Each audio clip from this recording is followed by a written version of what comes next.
now tuned into Industry Mondays on the Tint Life Podcast, brought to you by Pro Tinter and sponsored by Solar FX. Hey, what's going on, everybody? Welcome to Industry Mondays. I'm your host of the Tint Light Podcast, Montana, and I'm here with my lovely co-hosts. I'll let them introduce themselves. I'm Kayla, owner of Goddess Window Tinting. And I'm Alicia Yancey, owner of Aces Shades, and we here are doing Industry Monday live. Right. We do, man. We have a really special guest, guy, man, a guru in the game. So, we finna get right into it, and we're gonna bring him up and let's get this Industry Monday started. We're finna dive deep into the industry, man. A lot of knowledge finna be shared and a lot of things you may need to improve your business. So let's bring him on up. Hi, guys. Hey. Hi. So excited to have doing? you here. Yeah, It is. Yeah, I'm ready. I'm ready for all the questions y'all have for me. Well, first off, how has your day been? All good. I mean, I just got off of work and made sure I headed home to attend this. Because when she told me 7, I thought 8, but then I look at it and it was 8 Eastern. So now Yeah, it I was throws like, me. okay. So no, I got home on time. I was 30 minutes early and no, I'm ready. I saw that chair thing you have, that display of the seat in the window. That is so cool. Oh my God. Yeah, So he we've has been a heat box, but like the seat. Yeah, we've been working on that for like over a year, and then finally it's done. That's so cool. Sweet. So Mike, man, hey, so how many total stores do you have? You know what I'm saying now, locations? In October it'll be our fourth. I mean, October last year we started our fourth one. So yeah, we got 4 stores in Houston. Wow. Man. Cool. Oh man, we're gonna dive deep into that because I got yeah. A lot of people don't even have one. I know, so many questions. So how did you get into the industry? Like, what got you started? When I was a little kid, I always messed with cars. Like I used to install car stereo, at the age of like 15. And back then, CD players was like popular. I mean, if you know anything, like we're just doing CD player all day, messing with cars, and then start doing body kits, like everything with cars. I mean, my dad used to like be like crazy over me. Like he was like, "Man, you took over the garage, you ruined the front yard. Like just messing with cars. You got car parts." And I put wheels on my car. My dad was telling me, "Man, that's stupid." I was doing car stereo. He was telling me all that. And he always been like, you need to go to, get an education. Like this shit's not gonna take you anywhere. And he's and that was one thing I wanted to do. Like lucky he's still alive, and I'm able to show him like, like, I wanted to show him like what I accomplished, and I did it with the car stuff. Now he don't say nothing. Now he called me, "Hey, something wrong with my car. This is what's wrong with my car. I'm always taking care of it." But yeah, I started in that, and I went to college, and then I did my first brick and mortar business in 2005, which was a car wash, and that's how I got started. And was it a car wash or were you a detailer? Detailing. I was just, I just wanted to wash cars and make some money. So I started my first location, and I thought I owned a business, but I was in for a ride when it rained and it was cloudy. The weather wasn't working for us. I didn't make any money, and I was like, man, I gotta add some other stuff. And we kept on adding stuff, rock chip repair, paint touch up, just like just cleaning headlights. Headlights. Polishing them, making them look new. Work on older cars, and we just kept on adding stuff. But there was one thing that actually, made it, and which was window tinting. I did paint protection film before window tint, but window tint is Texas, so window tint made it, and it started off everything, and that's how we got started into the film game. And after that, I never turned around. I mean, at that time, I was charging, I think, $85 for tint back in the days, all the way to like $125. That was a lot better than a $14 car wash. So that's Yeah. how I look at it. Absolutely. Yeah. I think when anybody get a little bit of taste of that Tint money, they like, oh yeah, I ain't going back to Yeah. whatever it was before. Yeah. Yeah, for sure. That is also, you started tinting in what, 2005 or? We always sub out tint, and then 2008 I started picking up tint. I was never no good. I think I got like pretty decent in like 2010, 2011, and that was because of Robert Moreno. I was like, man, I want to get better because I was always learning under the wrong hand. Like I learned from Mm-hmm. anybody that could tint, which was Mm-hmm. better because I didn't really know how to tint. Mm-hmm. And lucky I upped my skill, but the customer actually did that to me because I started having like higher clientele. I mean, you could say they had higher expectation and they made me redo stuff like this. Not gonna work. Mm-hmm. And I just kept on doing it. I just kept on doing it, and that's what got me better and what made me seek out. I knew that I had to get like a lot better. And Robert Miranda was one of them that helped me get better. In 2015, I think I paid $5,000 to a guy named David Kraft. I don't know y'all know him. He's a CEO of Audubon. He's a real badass tenor. So I paid him $5,000. He drove all the way to Houston, taught me some technique because I always believe in improving, mastering my Mm-hmm. skill set. And $5,000 is a lot of money, but I said to myself, I want somebody badass to train me. I mean, that's the only way I'm gonna get to the next level. Right. Yeah. Get to somebody that's gonna be better than me because I'm surrounded by. If you don't know anything about Houston, Texas, there are a lot of good tenors, but I wasn't surrounded by them back then, so I didn't know too much. And I Right. didn't know of them either. I knew a few of them, but I wanted to be better. And I said, man, I want to seek out the best in the country. And at that time, I wasn't on Facebook or Instagram, so I seek him out, and he actually, yeah, he upped my level. So that's why he got Audubon got like a bunch of badass tenors that's on there because the CEO is a badass tenor. But yeah. Yeah, That's good. definitely, That man. is. So your transition to PPF though, like, cause PPF, you like that's I noticed that you're So master. I'm gonna tell you something about PPF. So I started PPF in 2006. I started, doing PPF. I was doing 2 to 3 cars a month. Like I was getting nowhere. I tell people this all the time. I say, you know what? It don't have nothing to do with how many years you've been tinting because or doing PPF. It's about how many cars you have under your belt, who you learn from, everything that you learn. Because I got guys that I trained Experience. in 3 months that could tint a Model a Model X windshield. And there's guys that have 12, 13 years experience that can't tint a Model X windshield. So it have none. So I sucked for a very long time in PPF. And maybe in 2011, I got a little bit better, but I still suck. And I think 2014, I got a little bit better. The pattern got better. The expectation was a little bit better. And 2016, that's when the expectation was like your edge tuck and everything. And, I had clients and same thing happened. They had high expectation, made me redo stuff and, gave back refund. I had a lot of challenges to face, but it was something I just stuck with. I mean, that's the thing about me. And sometimes I want to hit myself in the head, but that's what brought me here is I just never gave up anything. I just always felt like I'm going to be a failure. The last thing I want to do is go back to my dad and be like, man, you're right, man. This shit didn't work out for me, Right. I never gave up on stuff. I mean, think about it. I did a film. Y'all ever heard of a film called 3M Crystalline? Yes. Yeah, Well, yeah. I mean, I man. created that Yeah. shrinking technique in 2010. So if you see everybody that shrink that film, I created that technique because I give up on that film 200 times, but I just never did. And sometimes I tell myself, I was like, should have gave up on that. But you know what?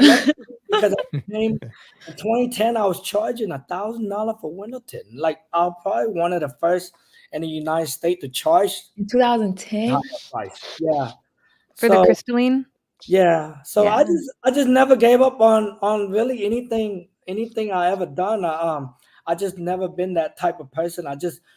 And that's something I always tell somebody. I was like, man, if I don't care if you're working at Jack in the Box or McDonald's. I was actually working at a place called Heart Chicken. I don't know if y'all have that right there, but I was really good. So everything I did, I always made sure I was good at it. Like I never said Mhm. "Oh, the job sucks, so I don't Yeah. do a good job. Like it don't matter if the job sucked. I took the job, I took the responsibility, and I want to do the best at whatever I did. And I just always did that, even though I didn't like it or I did like it. It was something that's paying me, and I have to respect that person that paid me. I have to respect Yeah. the place I work at and stuff like that. And that's something I think guys don't take it that seriously because back in the days when I was working in the 80s and 90s, when you have a boss actually boss you around. They punk you, they yell at you because you're scared to lose your job. It's not like that now. Like I could, I don't do that, but I promise you, I could look at somebody or lay somebody off, or I see people getting laid off and be like, "Hey man, what you doing today? I just got laid off of my job. You want to go drinking?" I'm like, "The hell."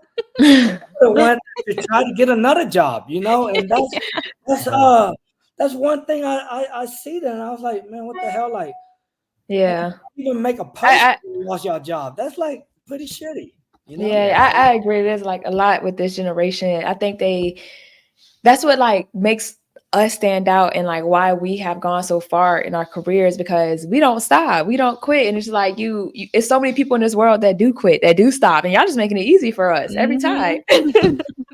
Yeah. Well, Yeah. we have to give it to everybody that came before our time, came before Hmm. my time.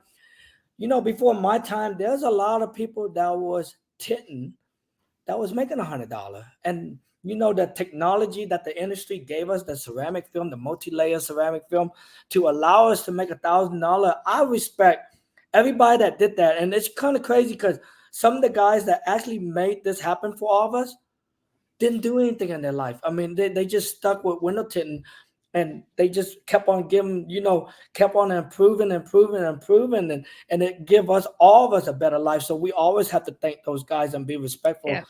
Just like people say, respect your elder. You just have to respect that generation. Don't be like, I'm better than you.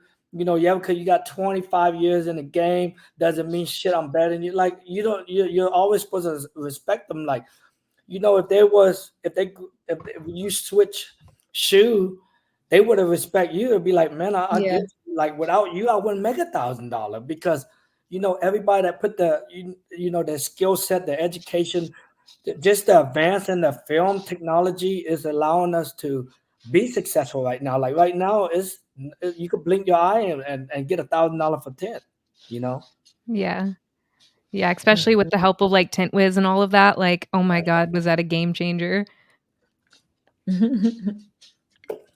I gave someone a quote today and they're like, oh my God, this is beautifully put together. I was like, I know, Tint Wiz. Yeah. Tint is. Yeah. Tint win. Um, Awesome. Something I did want to talk to you about because about the $1,000. Something I watched on your Instagram page that like so it's something I've always done in my business, but I've seen other people in their business not take it as serious. But it's something that you said to one of the people you were training about their attire. How you had said, I would not pay you $1,000 to tint my car wearing Crocs. And they had Crocs on. And I was like, I really truly believe in that because it's easy. We could any day we could all put on slides or whatever type outfit and go to work. But it's what sets you apart in your business is really your uniform. Like I'm going to pay somebody $1,000 if you have tennis shoes on, but if you have slides on, you're not taking my car serious. I mean, you got to think about it, and even in any trade, it don't matter what trade. Just say, I used to cut grass, so just say you cut grass, right? Mm-hmm. And that dude down the street will come with his lawnmower and his weed eater, and he'll charge you $20 to cut his grass. And you look at him, and he's not dressed nice, and you probably don't think he's gonna do a good job, even though he's gonna do a good job. It have nothing to do with that presentation. Your first It's everything. experience with that person, you're gonna say, but say 30 minutes later, somebody come in a nice truck, got a ramp to unload his lawnmower, his weed eater, got a uniform, button-up shirt, got a clipboard. Ma'am, would you like the backyard, front yard cut? Okay, it's gonna be $25. Would you like to edge the bed, I mean the sidewalk and everything else. Would you like for me to clean your flower bed and stuff like that? That'll be an extra 15. By the time you're done, you might get $65. But just doing that, and I'm talking so simple because I don't want people to think like, oh man, he's talking about winter tent. Like this happened in every industry. Like Business. my little daughter, and I hate I had to pay for her nails to be done, which was $65 plus I think it was a $15-$20 tip, whatever. And I was like, Athena, that's a lot of money. And she was like, Daddy, I want it. And then I was like, man, let me go in with you. And then this place was really, really good. It wasn't like one of those nail places where like a sign is out front that say $20 do your nails. Like they went through the whole process. They're like, she want this type of nail. She wanted to last this long. I don't know anything about nails, but I just listened. Right. It was experience. They said, Mike, would you like to have a beer? We have beer and wine. Would you like to have? I said, yeah. Oh, they sold you on a beer. That's how they get you. I'm definitely gonna tip you. And then you know what? I just said, man, whatever. I just want to make her happy. But they have a process because I've been in like nail shop before, and they don't have nothing like that. I was like, wow, like they just got me for like $80. A standard operation. They do that every process. time for me. What do you mean? They be upselling all the time. But it's how a business, it's how a business do it, and you always have to know that because if you want, that kind of money, you have to look at like that kind of money because those guys that actually will spend that kind of money, they actually look at you and judge you, even though that guy came with no uniform could do a better job. It have nothing to do with that because I promise you something. You can go to a bunch of tent shop in any city, and that tent shop that got that process down, got the uniform and everything, are fucking busy as hell, and they might not do as of a good job as that person that's at a down the street that is not presentable. He might be the best tenor in the world, but I don't trust him. He's not gonna get that because I see it all the time. AFS is very important because Lucky, the owner, me, I am a high quality. I mean, highly skilled installer that I train my guys to be like that. But most guys just want to open a tent shop and provide the service, and they make sure their presentation, they talk the game. I promise you, they're having the easy time in the world instead of another person that don't have the presentation and everything else.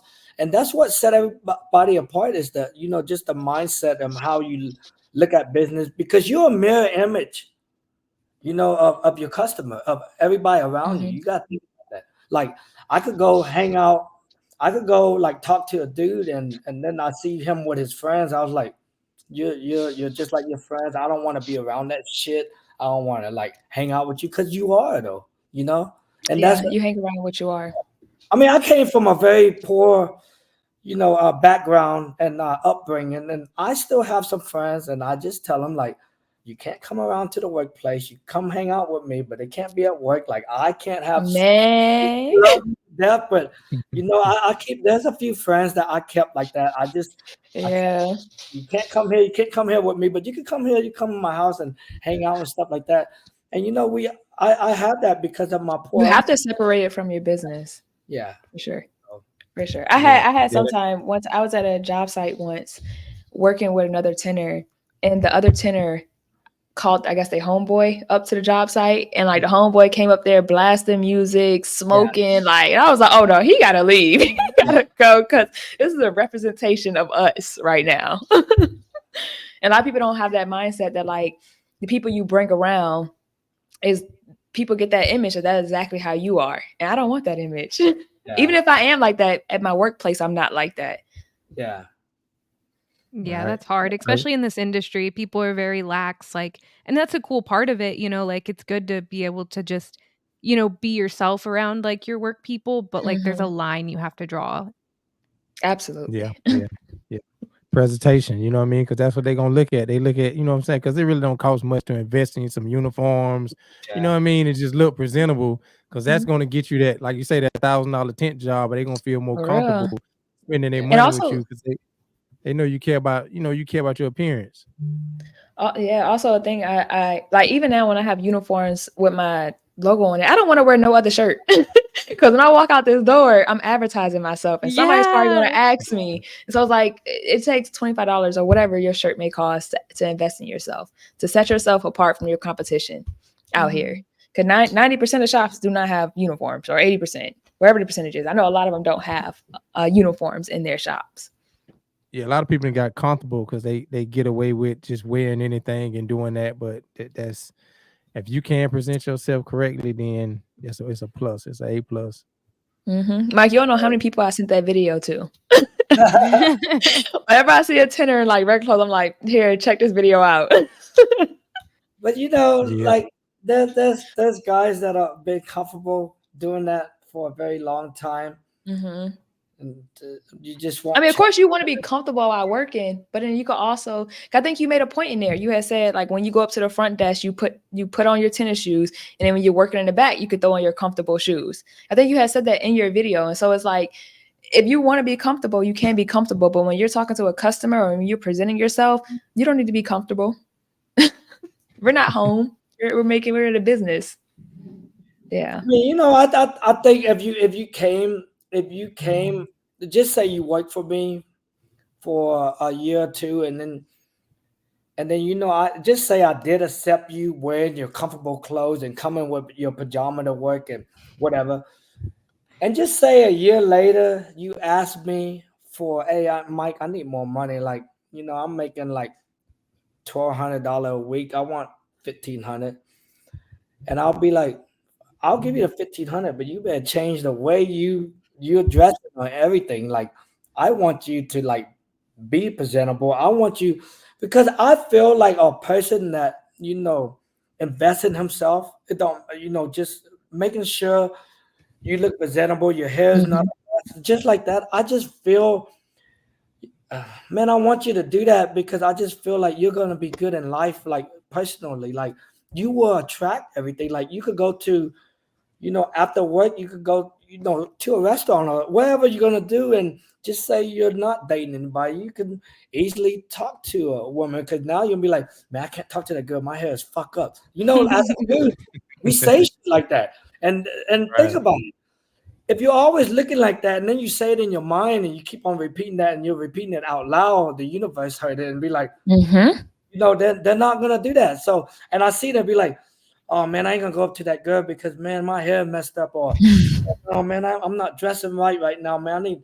I'll holler at her, or I'll talk or whatever, or you know what? I'll talk to that dude. That dude is the manager of a dealership. I'll talk to him because right now I'm not presentable or my hair's not done. He know it himself, and that's the messed up part, that you would carry yourself like that. I just think like you can walk out the house. If you want to make $1 million, dress like it, talk like it, act like it. That's what you gotta do. Yeah, a lot of times also like people, and it's easy to get there. I promise you. Yeah, it's a little thing. People will like wear a uniform for somebody else's company because they, the company, like whether you work at Walmart, Target, whatever you're working, you're gonna put a uniform on to work at this company, but it's something that you built yourself, you don't think deserve a uniform. Just think about this. I'm sponsored by 3M, Lumar, Expel, like big names in this industry for my growth conference. They sponsor. I'm not going to discuss how much they sponsor us for. But would you think they'll sponsor me if I look like shit and I'm not, I don't represent them really, really well? Like the way I talk, the way I act, what I achieve, how I treat everybody in this industry. Because, I always have positive thoughts. I don't believe in anything. I try to if I have negative thoughts, I try to change them up to positive because I know what happened. Because, like I told you earlier, I grew up poor. I came from a really poor background. And, for almost 40 years, like, I talk like that. You don't want to hear it. I'm not going to bring it out. But, I talk just like Tupac and everything else because, I was raised like that for so long. So, just me I can get angry real quick and start talking stuff. So I always try to like Mike, you can't do that. Let's think positive. Let's think positive. And because the anger, just thinking, negative thoughts. Just think about if I'm upset with you, and I go back to my old ways, and I'll be like, man, I hate how he or she talk, and I'm gonna go talk shit to her in front of her face. I'm gonna go ahead and do something, and or whatever.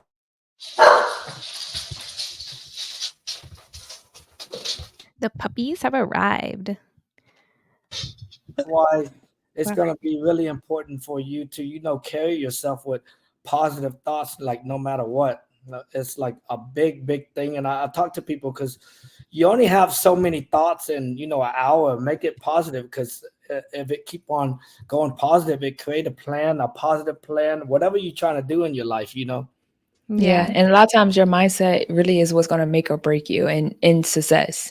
If you keep having a negative thought, it's poison. It's going to just keep bringing you down. You put that energy into a positive, changing your mindset. Oh my goodness, the world is yours.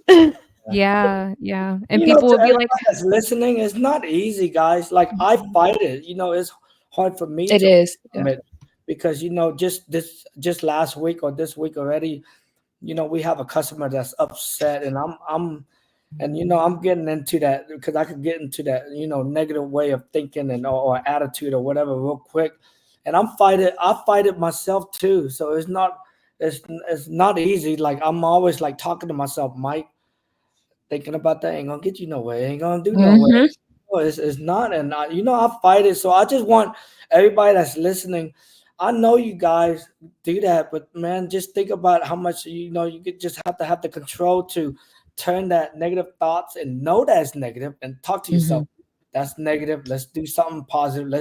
Let's go walk in the park. Let's go. Go Like, hang. what helped you with that? Like, as far as like, so not everybody has that mindset to know, like, I need to stop thinking negative because it's affecting my life. Like, what was the changing point for you to change your mindset? Almost 4 years ago, there's a guy named Bob Proctor. There's a book, by Napoleon Hill, but there's a guy named Bob Proctor, and there's another guy, and they study Napoleon Hill, and that mindset, and how you became like how you have money is all the way how you think. So for 2 years, I just got the free stuff, Instagram. Like, some of y'all are watching me, and then getting a free game like that. I did the same thing, and then I said a little over 2 years ago, while Bob Proctor was still alive, I said, man, you know what? I'm gonna go ahead and pay for this, and I paid $3,000. And man, I learned about the law of attraction. You actually, man, how do I say it? We actually live in a parallel reality. Like, every version of you is alive. Like, the version of you being poor right now is there. The version of millionaire is there. Like, all that is parallel. And your thoughts and the way you think is what blink up that reality, that parallel reality. Like, that version of you is already there. So the more you think of it, and more you keep on putting thoughts into that, it actually applied to that. And I promise you, I am a living example of that shit working, because once you study the subconscious and the conscious, and how your brain really works, and your energy, your frequency, your vibration, once you really learn that, you attract like everything positive. Like, if you ask my partner, and I told my partner this in 2021, but no, 2022, I said, you know what, I'm gonna go ahead and buy a Porsche. I'm gonna go ahead and get a Porsche this year. That's my dream car. I'm just gonna go ahead and get it. I never said, man, I wish I owned a Porsche. I wish I could afford a Porsche. I never said that. It was the day I'm gonna get that Porsche, and I got that Porsche. Like, you put a timeline on it, and those are goals, right? But a goal is nothing without planning. yeah. It's nothing. Like, you have to have a plan for your goal. You can't be like, you know what, I'm gonna go ahead and buy that, that $800,000 house. You need to set a plan. It have to be good. And actually have like milestones in that plan. Yeah. So it have to be like, what, the down payment, just say you want to put 10, 20% down or whatever it is. Be like, This is how much we have saved up. This is how much we need more. This is our monthly plan. This is what we need to make.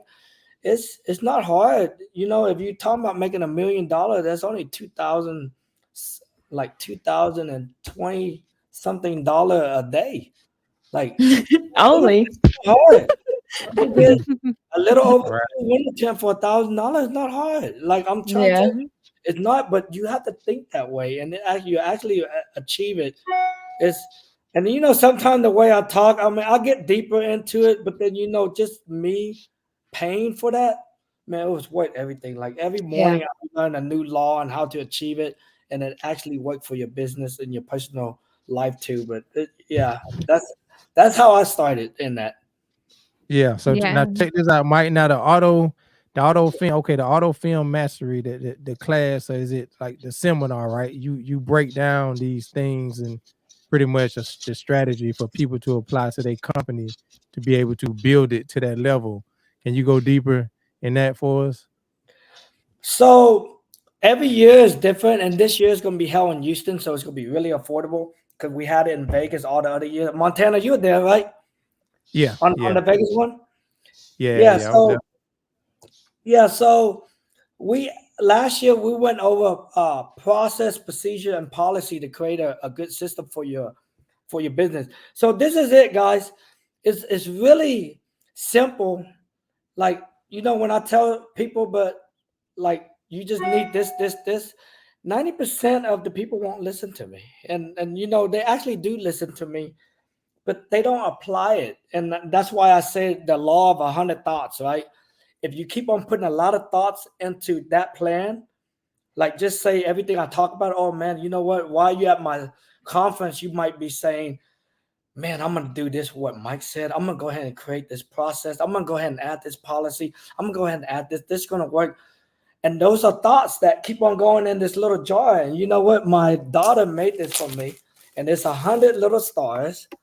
And then you know I wanted to do it because the more you put thoughts into it, guess what? All the thoughts. That's why I call it the law of 100 thoughts because it's going to create a plan for you. If you keep on putting thoughts into it, I promise you, it just manifests automatically. It's just going to do it. But guess what happened when they leave the conference or they leave to go to SEMA? Oh man, I can't wait to go to that club. I can't wait to hang out with this person. All of a sudden, that thought shift and the plans start dying. You know, so that's why it happens. So that's why I said don't get distracted. Like keep on doing it. But you know, all the getting back to all the process, procedure, and policy that we talk about.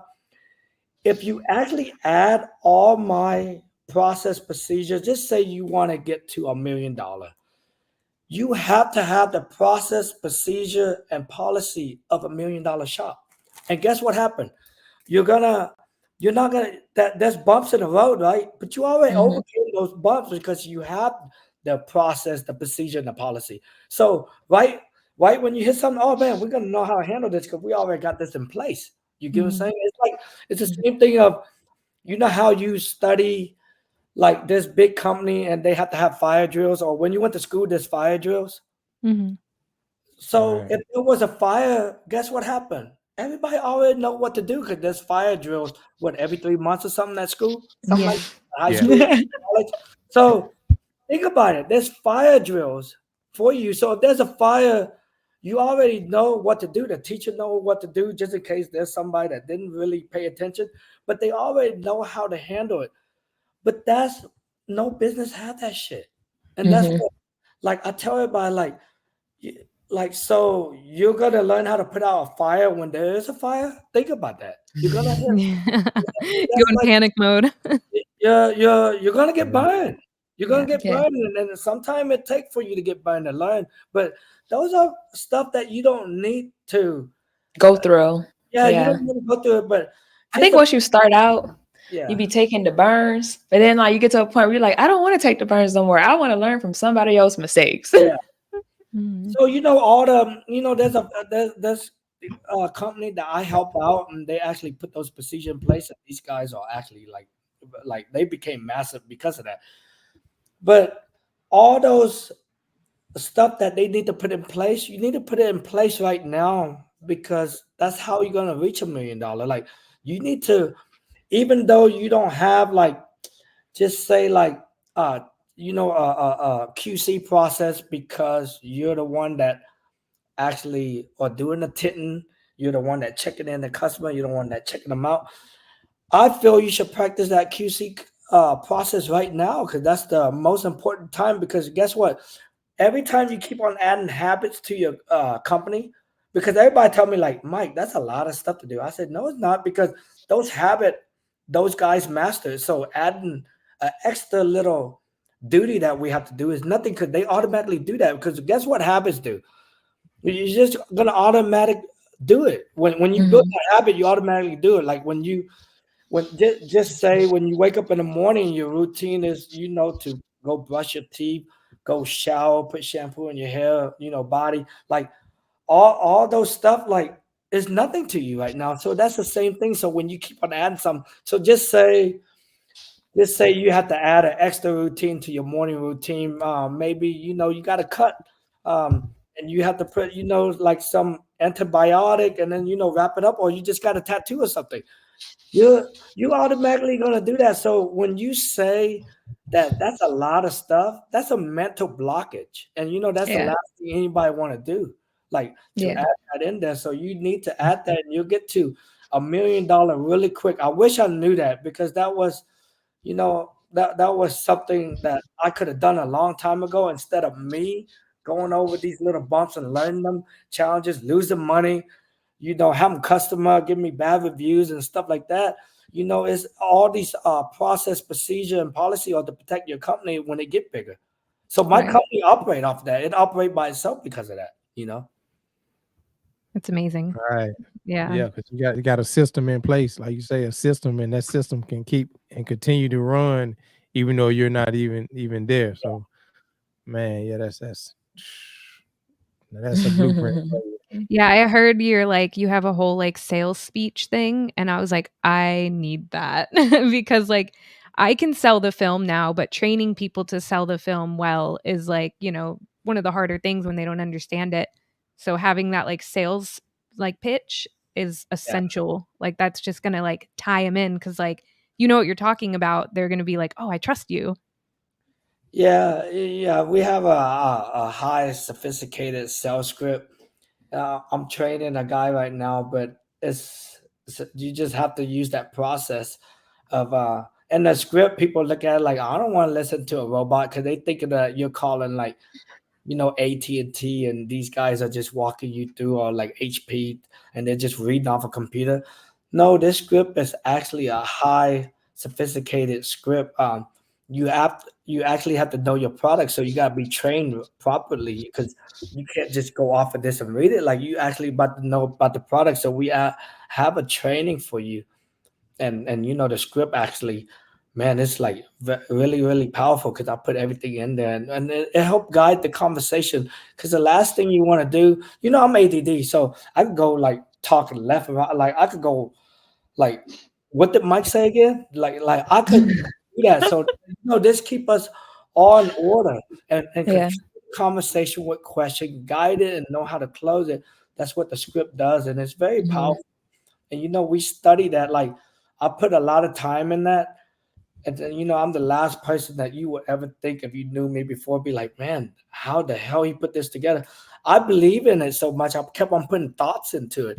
Like, every time I listen to somebody talk on a telephone call, or every telephone call that I listened to, I was writing down notes. I was writing down my thoughts. Like, this is what we should do next. This is what we should add. This is what, and then, it created the script. And, we have a team of 6 people that, handle clients and stuff like that. And these guys are like monster, all of them.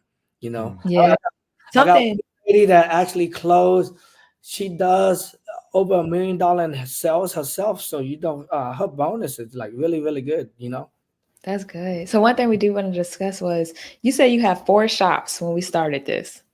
How did you go from one shop to scaling to 2, then 3, then 4? Like, what was how do you get out of just that one shop?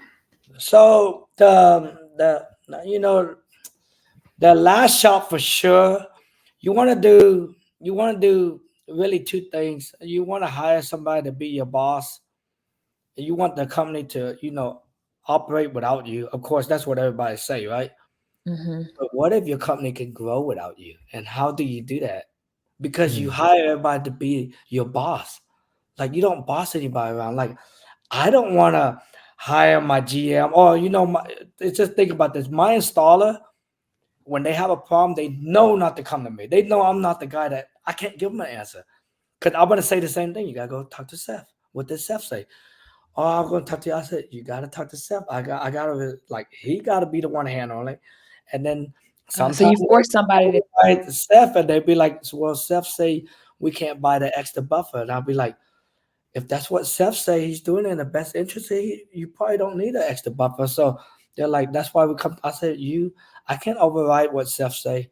The only time I can do that if there's something wrong, if he's lying to me, cheating me, or what, like if he's being unfair to you guys, or like just straight out, like just bad to you guys, Mhm. y'all need to come to me because that's I'm the one that can override it. But I hire everybody to be their own boss because I want them to take ownership of whatever job they do. If you're gonna be the prep guy, you're gonna be the best prep guy ever. If you're gonna be, we don't need to come and tell you what to do because you're your own. You're the boss of that department. You're taking ownership of everything you do. So that is a job, and that's how we grew because the company, the guys, my team, the management and sales staff they want their own store. They want to grow. They want to make more money. And guess what? How they gonna do that? Hey, Mike, we're gonna get another store. This is ready for us. They come and propose those plan and idea to us, and we're like, yeah, that's good. You know what? Tammy ran the 290 location. She got her own little store that she could run off of, and Seth just overlooked on all of them. It just gave, she made more money just by being that. She ran that store and she could do it. So that's how it kind of worked. That's how you're gonna grow. Mhm. You want the business to grow without you, but how do it grow without you? Everybody say they Yeah. want to operate without you. That's so damn easy. But you want it to grow without you? I mean, there's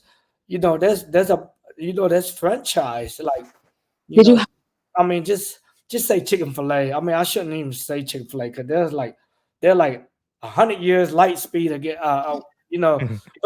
But Chick-fil-A, think about their model. Their business grow and it grow without them. Guess why? That dude that's a manager that spent 17 years in that store that committed to it. They decide to open a store for him. Mhm. That store because Chick-fil-A, you can't just go buy into it. They're getting their You have management. to work. Mhm. They're doing everything from the inside. Like somebody that been there for 10, 15 years. Even Whataburger do that. I don't know if y'all know what Whataburger is, a Texas thing, but Whataburger is doing that too. So those companies that's the reason why they can do that, and that's what you want to achieve. You want your team to grow without you because they're gonna want to grow naturally. Who don't want to make more money? Period. Exactly. Mhm. Yeah. I don't care. As a business owner, of course you're gonna say yes, but as a guy that wash cars, he wanna grow too. I mean, he might say, hey, you know what? I want to be the next PPF installer. Hey, Mike, I want to be the manager. Hey, Mike, I want you know what? I mean, I want to be the salesperson. Hey, Mike, you know what? I want to be the manager. Hey, Mike, you know what? You think I can run the store by myself because I have a really good plan? Yeah, I mean, just show it up, do it. Okay, this is what I got. This is what I got. I could run this store. Okay, let's do it.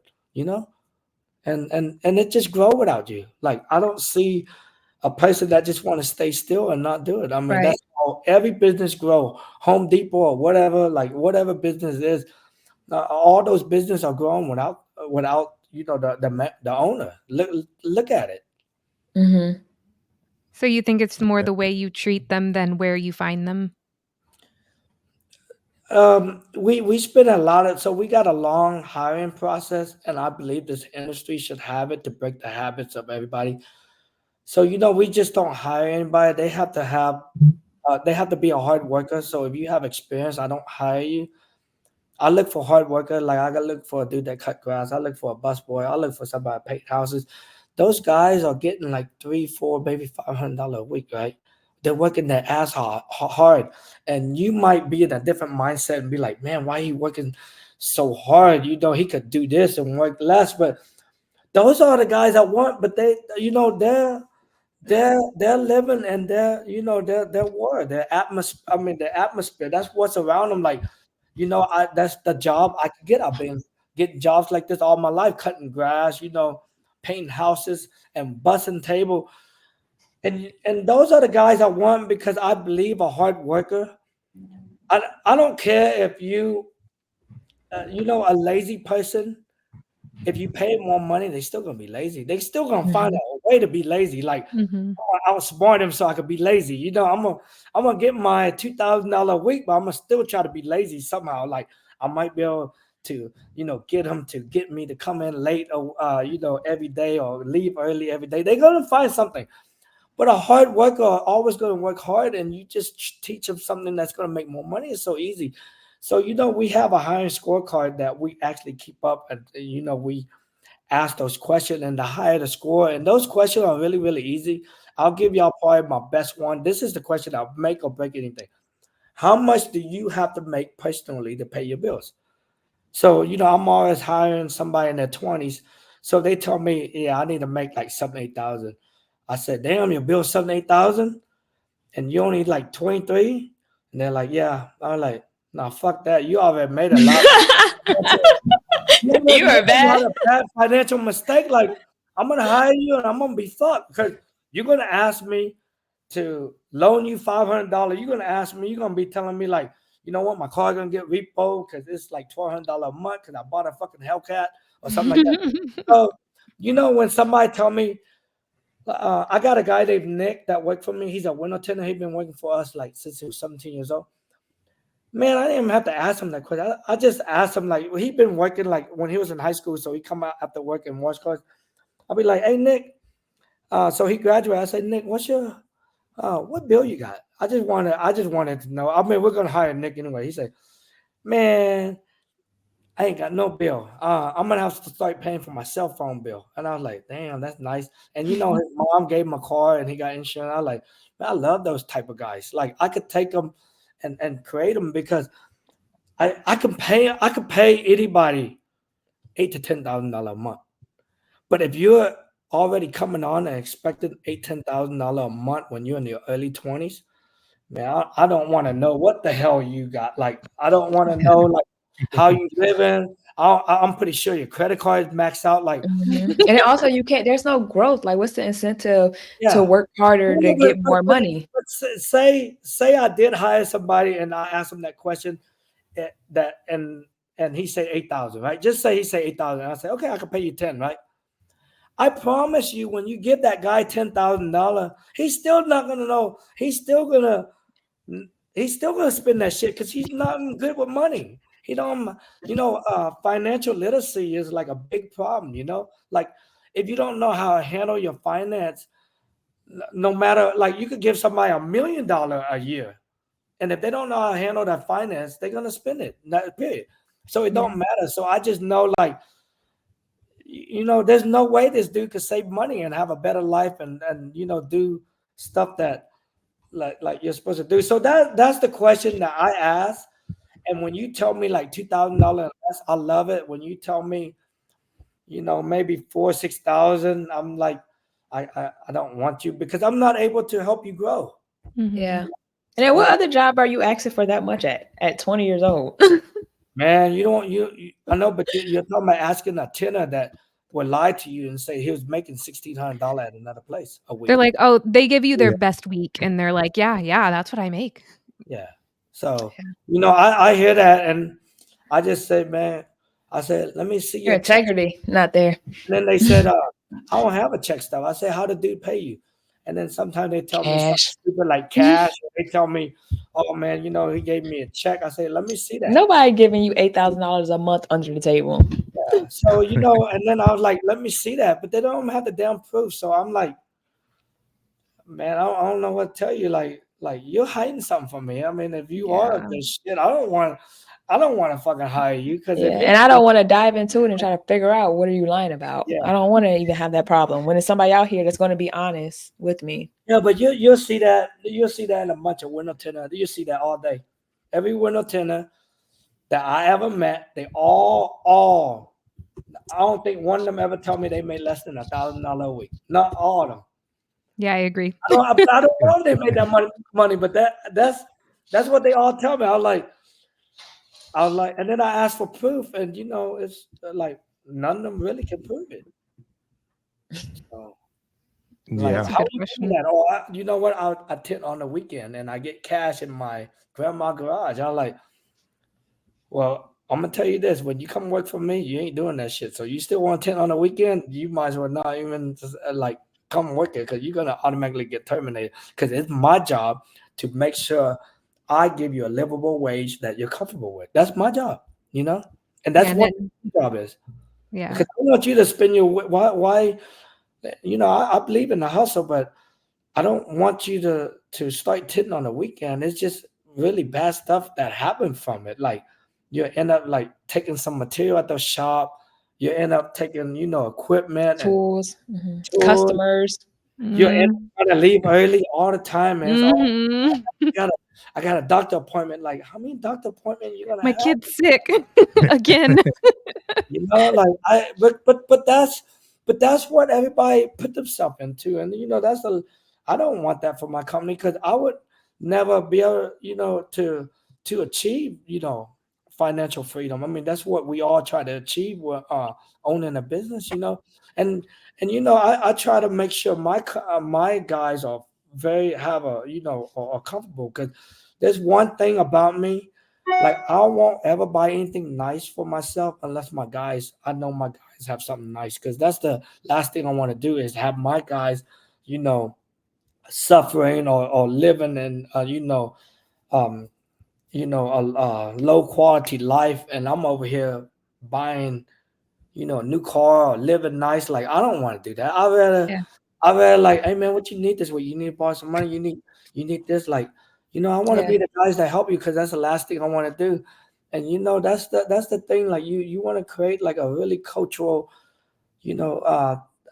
place, because there was something that we did, man. We want AFS to be like the safest place for my guys. I know, the challenges when you go back home to your wife, your kids, and everything else. And I understand all the stresses but I don't want that to happen at my company. I don't want my guys to stress out. I want them to be happy. They stay at work. They come early. They stay late. They love being at work. It's a safe haven for them. They could be themselves, talk to the guys, do whatever. I mean, they already know, like, this is a job you're given. This is a timeline. They always beat their timeline. Like, sometimes you see them, they're like, man, them dude ain't doing shit. I said, man, all they have to do is get into fifth gear real quick. They just want to stay in first or second gear for the next, hour. But they'll get in the fifth gear, and it's rolling, because they know what time it is. And at the end of the day, they know they need to make money. But yeah, I want to create a really safe place for my guys where they really, really comfortable. And they like to hang out after work. Like, I got guys that, finish their work early, and they'll hang out. They're waiting for the other guys to, or they're not waiting. They're like just hanging out the shop and just chit chatting and talking instead of going home. Like, I love that. And that's what you want, because the last thing you want to do is not create that. And guess what? Everybody can't wait until it's 5:00, and then they clock it out. And that's when like, nobody want to be there. And when you have that, and everybody that's listening should recognize that. Like, is your guys so quick to go home at 5 every day?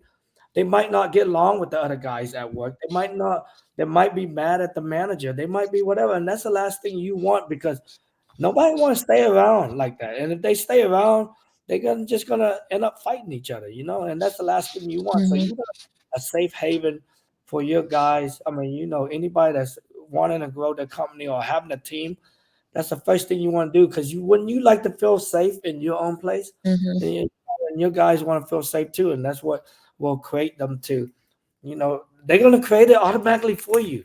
I promise you. Yeah. Yeah. So Mike, so what would you like to share to people, like coming into the industry and for those in the industry? Like, just say you got for Alicia, she just moved in. Congratulations, she just moved into her shop. She's getting set up. Kayla just went out on her own and she's doing her thing. So what advice do you have that you Man, can share? spend all your 20s, your early 20s mastering your craft. Just master it. It's automatically gonna come. And then you know what? After you spend your time mastering your craft, because you don't want to. Everybody want to skip steps. And I don't think you should skip steps, but you can speed up the step. Meaning, everybody want to do 1, 2, and then all of a sudden they should go 8, 9, 10, and be somewhere else. You only could do what you're capable of doing. So you should spend your time mastering your craft, and then learning the business like slowly. Don't just learn it slowly. Everything's gonna come. It's a compound effect. I promise you. The earlier you wake up, the later you stay. It's just gonna compound effect. By the time that you wake up early, stay later, that dude that only worked 3 days out of a week, maybe 5 days, maybe he start at 10 and end at 5, you already gonna like surpass him in like a year. Like he could, like you're just gonna surpass him with that compound effect, and it's actually gonna come out. It's gonna come good. I mean, just shake everybody's hand, create a relationship, and that's what I say. Like, it take time. Like you don't want to skip any step, but you can speed up the step. But y'all know how to speed up the step. Waking up early, doing extra stuff, maybe getting a mentorship, maybe attending some advanced class, stuff like that.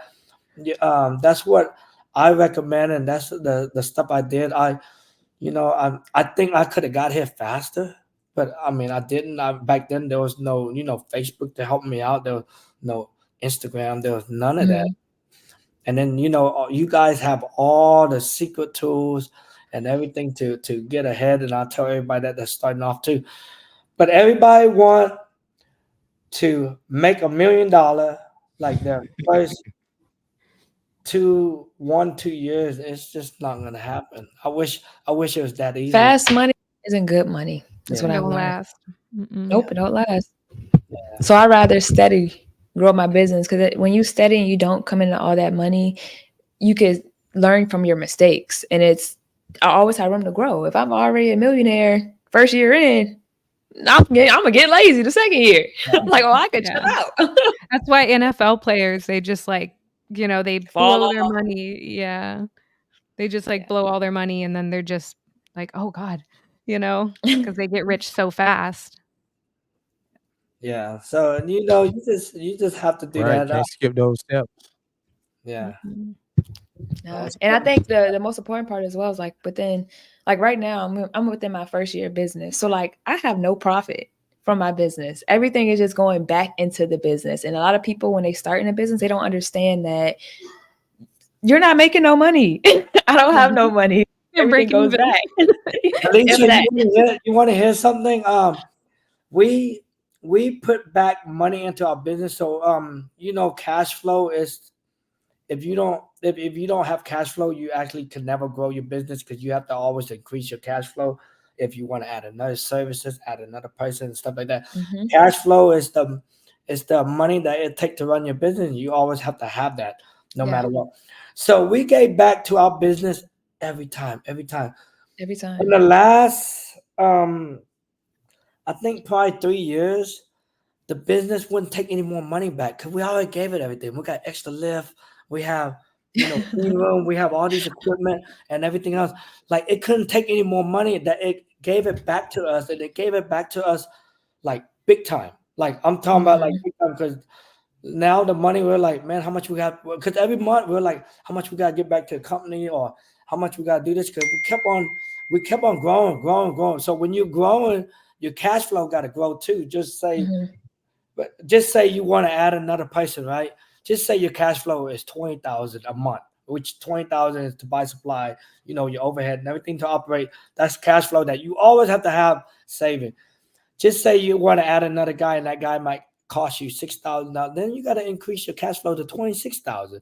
But you always want to increase your cash flow, because if you ever want to add like another services, just say you want to add PPF, then you got to buy a plotter, and then you got to increase your cash flow, because sometimes you got to increase it to add another service, because now you got to stock PPF and everything that come with stocking PPF, buying the lift, and but getting trained. you always have to do that, and we did that so much. We gave back to the business so much. We live, below our means. And when I say we live below our means, we live below our means. Like my living, you should see the cars I'm driving. I still have one of the truck I drive. Like, it's almost 10 years old. I'm keeping that because I'm keeping it for my son. Like you just have, and I still drive it around. So you have to see, like, the how we're living, because we kept on giving back to the business. But once it fulfill everything, it won't, like, it'd be like, I hey, know. here's the money back. We don't need your money no more. That's what the business. Here go your bonus.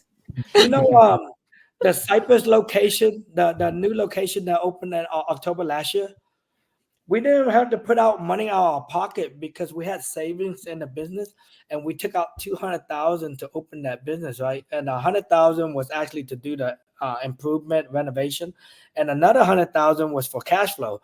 But I ended up spending 120,000 for improvement, so I got $80,000 in cash flow.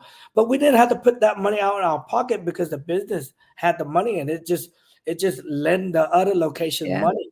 But and I heard you on one podcast. You were talking about how you had your store. It was right before you opened up the fourth one, and you were saying how I can't open it right now, but I wanted presentation is everything. When the customer first see it, it's everything. Oh, yeah. And so it was even good the fact that you had that overhead, but I don't need customers in there to support this overhead right now. I want to make sure everything's up and running before everybody get in here. Yeah, that's really great. We wanted the lobby to be really presentable because the way it was looking, I just felt like we had to, have a good impression. But I don't, if you see me and you see the shop, we only buy stuff that make money. Like, I see all these beautiful shops, and I give to these guys. So guys, if y'all listening, I'm not saying anything because y'all probably have the money to do it anyway. But I see shop owners that are actually, like, borrowing money, putting money on their credit card to make something nice. And I'm like, or they might do just a marble countertop. Right? I like, man, I would never do a marble countertop, because, like, that marble countertop ain't gonna make me extra money. Like, I'm not gonna do that. My money got to make money. Nice. I could paint a wood countertop and make it look nice. I mean, I believe in quality, so I'm not gonna just run a paintbrush on it. I want it to look nice, but I'm just saying, like, I don't buy anything that's not gonna, like, make us money. Like, and then anything I buy, I make sure we have the money to pay for it cash instead of borrowing money. We just never borrow money, but we work our butt off. Like, I didn't have a lift for like so many years. And then, by that time I was like, man, we got money. Let's save up money for a lift. And, I work until it's late. And then I was like, man, we got money for a lift and we got money to pay the bills and everything else. So we could do all that. But, I see this industry, I see it transition to who got the most beautiful shop. Like, I feel like I'm in a sushi restaurant. Like, if you ever ate sushi back in the days, it was just like a restaurant. You get in, you eat sushi, it was affordable. Now it's all about how nice a sushi place gonna look and how much they're gonna charge you for it, because they have to. And then, I see some places. I have a bunch of friends in the restaurant business, and some of them tell me, they're like, man, I wish I spent $10,000 on that front door, because it was like we could tell a story on that front door, because they chop it from this tree and the redwood or whatever. And then he's like, man, if I had to go back over again, I could have just put any fucking wood door there. Like, that wood door, that didn't make me any more money. And that's what I tell guys. I say, man, you guys, there's a shop in town. It look like damn beautiful. I mean, they're out of business already. And I wish I could have bought the stuff that's inside of it, because he made it look really, really nice, but it was too late. He got evicted. Like, I couldn't take that lift. Like, he made it look really nice. But he made it really nice that he chasing money to pay that bill. You're not gonna get nowhere like that. You're just chasing your own tail. And slow and steady, yeah. Like, you go get a, go get a building. And I give to everybody when they get a building, they don't have no AC and they're working their butt off. I said, man, that person gonna get that AC. He's working his ass off, and then you got the other That's person me. that would take on a partner just because they got money, and then be like, "Hey, your partner in with me, and we're gonna put AC. We're gonna make this look good." And all that partner did was gave you money. Man, sweat equity mean more than money to me. I'm gonna tell you that, my man. Like Right. I borrowed money before from people, and they Never never answer came to what. work at all, and I have to fucking owe them money. Not only owe them money, they're part of my fucking damn business that I had to get them out. Like I was like, man, I worked my ass off. Like equity mean way more than money. Like don't go take on a partner, don't go try to borrow money, and then all of a sudden, you owe that person. I'm gonna tell you this: if somebody let you borrow money and just say they let you borrow $50,000 to $100,000, these guys are good, man. They're gonna put something in place for them to protect that money, and you might not be at the level yet to know that. Like to know like that business is actually there when you default or you do something wrong or something like that. And then they get to take it from you and give it And to they're someone. betting on that. They're waiting for that. Yeah, That's how they that make money. money's just sitting there. Yeah.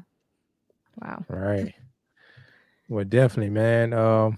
Mike, man, we definitely appreciate, man, you coming on, man. We Yeah. definitely sharing the knowledge and all that good stuff. We normally kind of, I say, about that time to wrap it up. Yeah, I But know. yeah, I so like Mike, so 24 hours. so yeah, Yeah. so hey, so Auto Film Mastery, it'll be held. It's gonna be in Houston. Yes. Like around Okay. October. We don't have the Okay. final date yet, but it'll be October. Okay. And everybody Okay. should come. How can people Cool. find you? My Instagram will show you everything, and then all the film, Mike Norng. So last name is Norng. That's the Instagram, and then autofilmmastery.com is our educational platform that we actually do a lot for the community to help everybody grow their business and whatever you need for the film industry. So that's how we can sign up for the class in around October. Yeah, we'll announce it. We're gonna get more information and make sure everything is finalized and then announce it. Awesome. I'm going to be Thank there. you. It's been such a pleasure meeting you today. Finally, I see you on social media. I love your content. It's not many people that do like really, really great content. And so I'm very proud of you for your content as well. Keep it up. I'll be tuned in all the time on your page. Yeah. Keep inspiring. Yeah. Yes. Thank Keep you making guys. content Thank that you can so support people. much. Definitely. Okay, Mike. Yeah. so we're leaving. Bye-bye. Bye. All right, Mike. Have a good one. Hey, Have thank a you, good day. Montana. Bye-bye. Bye. Thank you. Oh, I am What's centered. up? All right. What's- Spotlight. Bring it down. Awesome, man. So yeah, that was we want to thank everybody for tuning in to Industry Mondays. Every Monday we'll try to have a special guest and bring them on and so they can share more knowledge and all that good stuff. Ladies, I think y'all got a date coming. Well, Women Wednesday. I'll let y'all talk about that. Y'all can tell the people, you make sure they tune in. Tune in to Women Wednesday. We have who's next? Alicia, help me. Tint My Ride. Tint My Ride. Yes. Yes. 804 Tint My Ride is next Wednesday, 8 p.m. Tune in on Facebook. It's going to be on YouTube. We can't wait to see you guys. Yeah, subscribe, like. We appreciate you guys' comments. We see all your guys' comments. This is our first live that we've done, and this was exciting. This was great. We had a great guest on, and we just appreciate all you guys for tuning in and spending your evening with us when you could have been doing anything. Thank you so much. Sweet. Yes. Awesome. All right, man. So definitely we finna head out. Thank y'all for tuning in to the Tint Light Podcast. And we will see y'all. Well, with the ladies Wednesday, but Wednesday. I will see y'all next Industry Monday. All right, so y'all have a good one. Bye. Bye-bye.